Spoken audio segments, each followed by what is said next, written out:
you sexy sons of...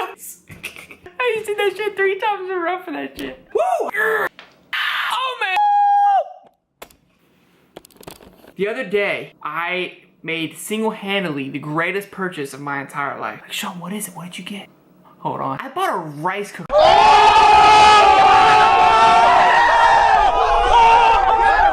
What's the big deal about a rice cooker? Well, let me tell you. For the last like 5 years now, all right, like 3, since I've lived on my own, really, I haven't been able to cook rice worth a shit. And neither has Caitlin. We just, for some reason, we're retarded when it comes to cooking rice. I keep looking at it. It's just, I'm in love. I love that damn thing. The thing is, God, I love that damn thing. I have never had the most amazing rice in my entire life. And the rice comes, I'm sorry guys, I'm freaking out about rice over here. Jesus. I'm gonna bring you into this whole rice conniption, but it's a pretty... We interrupt our program to bring you this important message. If you guys are brand new to the channel and you like what you've seen so far, maybe you've seen other videos and haven't subscribed yet or think about it, hit that subscribe button. Give it a like.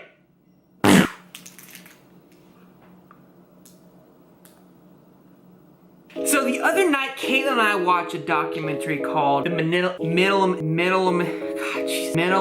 Hey, don't hurt yourself. Welcome aboard, Explorer! It's a person who minimalizes everything that they own. They basically just like get rid of all their stuff, essentially, and then minimize their, there it is, minimize, but it's called like minimalism? Close! It was a very interesting movie. It was about basically 2 guys, they wrote a book, and they went on a 10-month journey. And kind of just to give you an idea, these guys traveled around the entire US for 10 months with a simple like fold-up bag of clothes and basically everything that they own. Just a little fold-up bag, not like a big-ass suitcase that we take for like on trips, you know. They put all their clothes in there, their shirts, whatever. One of the guys, the main character of the show, when you walk into his house, he had one little couch, a table, like 3 chairs, and then a coffee maker. There wasn't decorations, there wasn't pictures, there wasn't paintings, there wasn't side tables, there wasn't coffee tables, there wasn't a lounging chair, there wasn't a rug, nothing. And that's basically what a minimalist, I'm not gonna try to say it again. It was an interesting way of looking at life, kind of, you know, how they lived, and their whole concept behind it was they were happier. And the reason they were happier is because they had less things to worry about. They had less...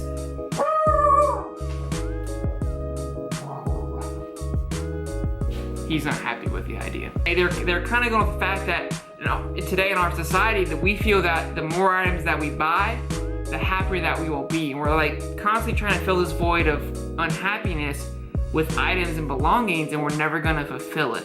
And we're just gonna constantly put ourselves in a hole and constantly in the need of wanting more and more and more. And we're never gonna be able to fulfill it. So these guys took how they were living and completely changed it.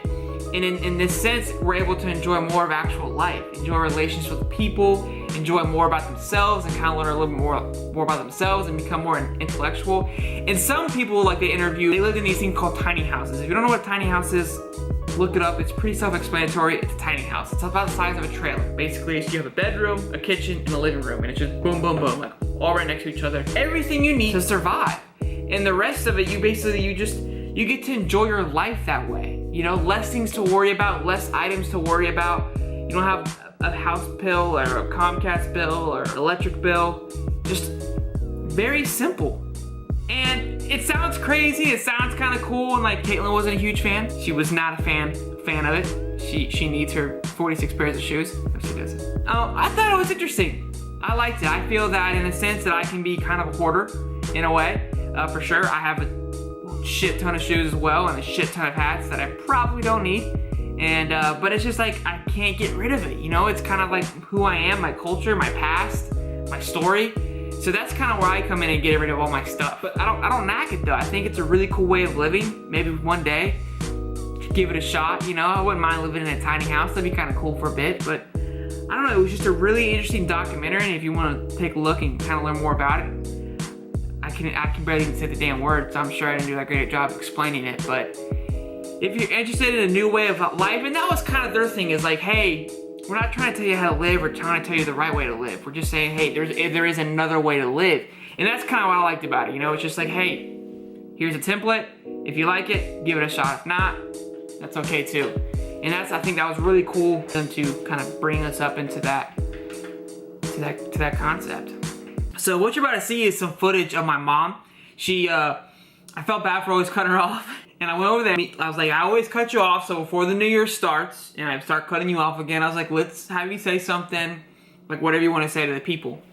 And I got all excited, you know, and she's like, yeah. So I sat her down, I said it, and I told her again. And I was going to cut her off. Anyways, I was going to joke her. But then she had to go all motherly on me and say something super nice and ruin it for me.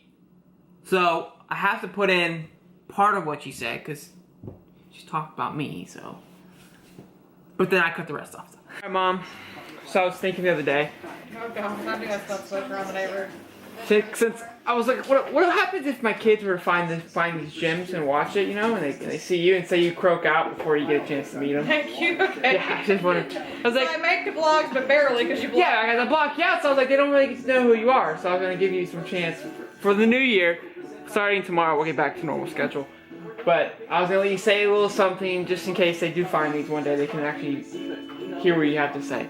So you get 9% battery, so make it count. Well, if I don't get to be around when you new children do get to check this out, you have one hell of a dad. And Oh, then I was gonna block it out. Now I can't. Exactly. I'll block it out starting now. I know how to do this. And you should be very proud to call him your dad. I know that I'm very blessed to have him as my son. What do you guys say? Good night. Why are you picking your nose, bud? I'm taking Oh it. my god! Aw, No, do it. that's going on there. I'll break up with you. You guys have a good night. Don't forget, subscribe, you do it. follow on Facebook, Instagram. 11 to your right. Don't forget, have a good night.